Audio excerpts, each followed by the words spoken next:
Scientists have discovered a revolutionary new treatment that makes you live longer.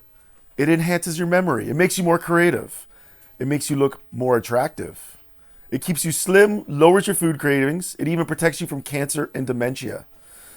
It wards off colds and the flu. It lowers your risk of heart attack, stroke, and not to mention the dreaded diabetes. You'll even feel happier, less depressed, and less anxious. Are you interested to know what it is? Go the fuck to sleep. So, practically, right now, this means that sleep is a key detriment in how good of a shape you're in physically, how much fat you store, and where you pack it on. It also affects how good you are at making decisions. It affects how productive you are. It affects literally how intelligent you are. So in other words, this stressor, lack of sleep, doesn't make you stronger, fitter, or happier. In fact, it does the opposite. It makes you dumber, fatter, slower, and I'm going to be honest, with a smaller bank account. So what about hormones and fatness? This is where the science of sleep really comes out, especially if you believe in science. A decrease in sleep leads to an increase in cortisol, a decrease in hormone growth, a decrease in testosterone, shout out to my man out there, a decrease in thyroid hormone. It leads to a decrease in leptin, and leptin is a hormone that raises your metabolic rate and tells you I'm full. And the opposite hormone increases in, so you get an increase in ghrelin, and this is the hormone that tells you I'm hungry. It completely screws with your gut microbiome and your ability to affect digestibility, and glucose tolerance. It's going to directly decrease your impulse control, and to be honest with you, it's going to make you increase the likelihood that you're going to eat like an asshole. So not only are you hungrier, but you also gain fat easier, and this is exactly what you don't want, right? And no, you don't need to burn, you don't burn significantly amount of extra calories by staying awake. I wish it was that easy, but sorry. If you do manage to maintain a low fat loss while in a fat loss phase, while being sleep deprived, the decrease that you see in anabolic hormones means you're actually going to burn more muscle than if you slept longer, which kind of defeats the whole purpose of a fat loss phase, right? So for those of you under the age of 25 who have abs and don't really care about sleep, this is my favorite. Pay attention. If we're talking performance in your sport, we're talking rate of injury, and of course, dem gains. Listen to this. Endurance drops by as much as 30% with a sleep of 6 hours or less. Your ability to absorb and metabolize oxygen drops massively when sleep deprived.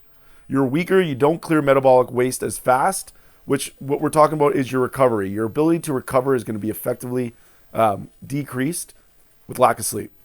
Your thermoregulation is off. Your decreased reaction time. You have a decrease in cognition impair.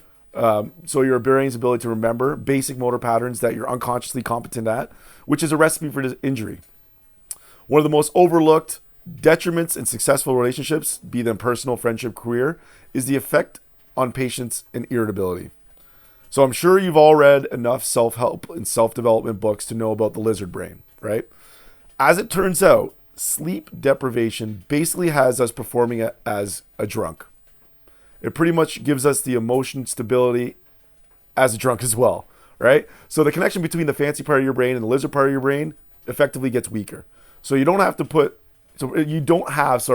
enough gas to put the brakes on the lizard brain. So you doesn't inherently make you negative, but what it does do is make you prone to overreactivity. This means any small stressor pretty much will throw your whole day off and end your productivity, right? So let's bring me to intelligence, if you value that sort of thing, right? So the ability to learn new things is completely thrown out the window, right? So the more sleep you have, the more your brain clears out useless information from the short term and stores the useful stuff in the long term, right? So if you don't sleep as much, you have goofy ass short-term memory while awake and on top of a retarded capacity to move information from the short term to the long term.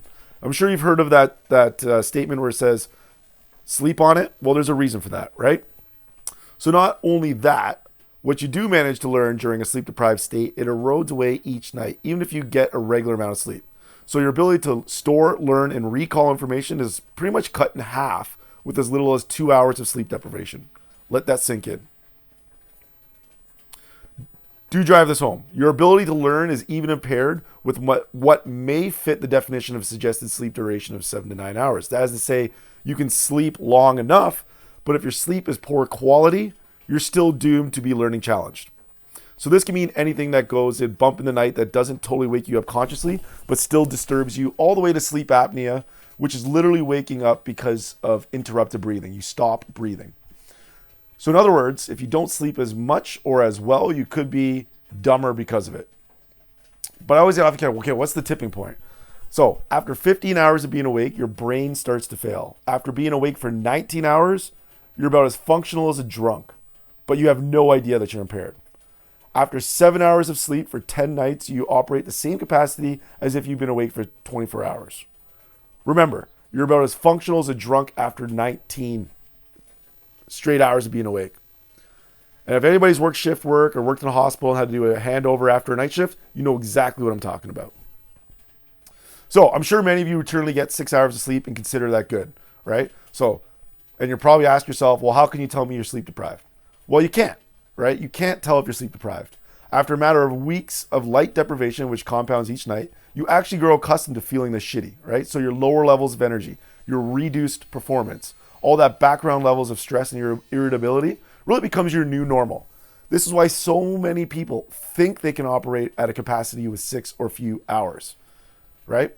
Your brain has blinders on, really.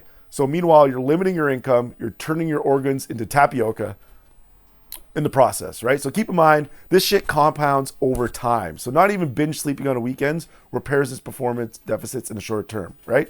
So even after a nearly week of unlimited sleep, your abilities as a human are still impaired. So if you take anything from this, make your sleep a priority. And instead of setting an alarm clock to wake up, set an alarm clock to go to bed. Next week, I'll give you 31 ways to dial in your sleep for good.